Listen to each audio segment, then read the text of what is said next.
With every episode, we're getting acquainted with this new world where big kaijus often appear to shake the lives of mere mortals. But not all mortals are that ordinary. There are some like Kafka Hibino with the ability to transform into a kaiju. So just how strong is Kafka Hibino? Let's find out.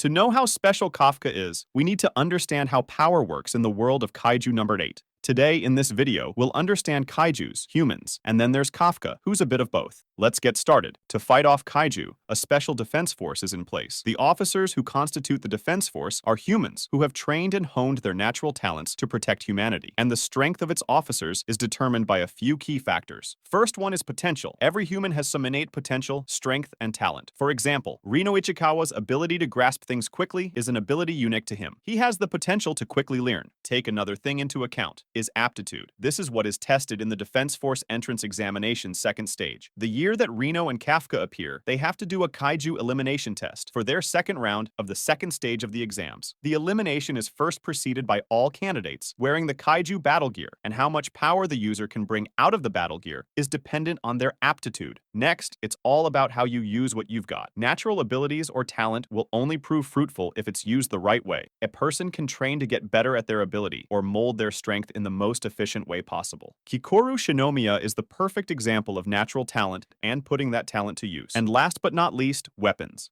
Any officer's weapon is an extension of them. In battles against kaijus who are humongous, it can aid them without getting too close to the monster. The suits that we saw in episode 3 recently can also elevate a person's overall strength, only if they have the ability to draw out the suit's potential. Kafka couldn't do it because he's quite talentless. These three factors determine any human's overall strength in this world. But the way Kafka went from 0% to 0.01% throughout the training, any human can get better if they continue to persevere. Even the growth is determined by a person's potential to grow. Now, let's talk about kaijus. What are kaiju and how strong are they?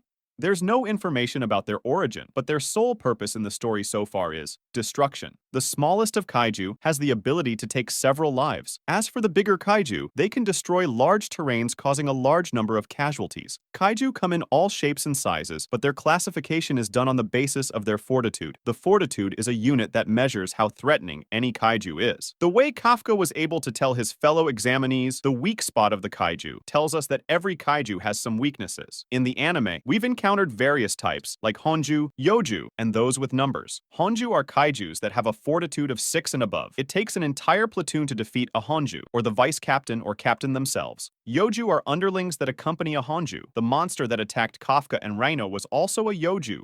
Kaiju that are stronger and have special abilities are assigned numbers like Kaiju number 8. They pose great threats and are quite difficult to defeat. As Kafka is also a kaiju with a number assigned to him, how strong is he really? During the test, it was revealed that Kafka couldn't bring out any power from his suit. He was weaker than the average examinee. He failed the exam multiple times, specifically the second round, which tests a person's physical abilities. If we speculate solely on the basis of strength, Kafka Hibino is quite weak. He doesn't have any exceptional strength that sets him apart. He falls behind in every aspect. Now that he is a kaiju, let's understand how much he has changed. Kafka was able to completely destroy a huge monster with a single punch when he found the little girl and her mom in trouble. He lifted a vehicle with his hands without flinching. He jumped from a building without any damage.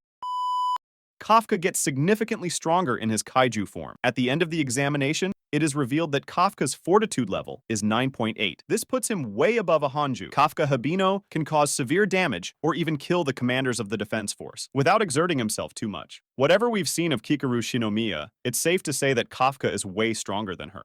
The strongest person in the show at present, Mina Ashiro, will also struggle against Kafka Hibino in his kaiju form. Although him being part kaiju hasn't changed his abilities as a human, training under Hoshina will make him inevitably stronger. It'll be interesting to see exactly how strong Kafka Hibino gets from here. So, the next time you're wondering about Kafka Hibino's strength, just remember, he's not just a kaiju, he's a force to be reckoned with. And don't forget to smash that like button and subscribe for more content.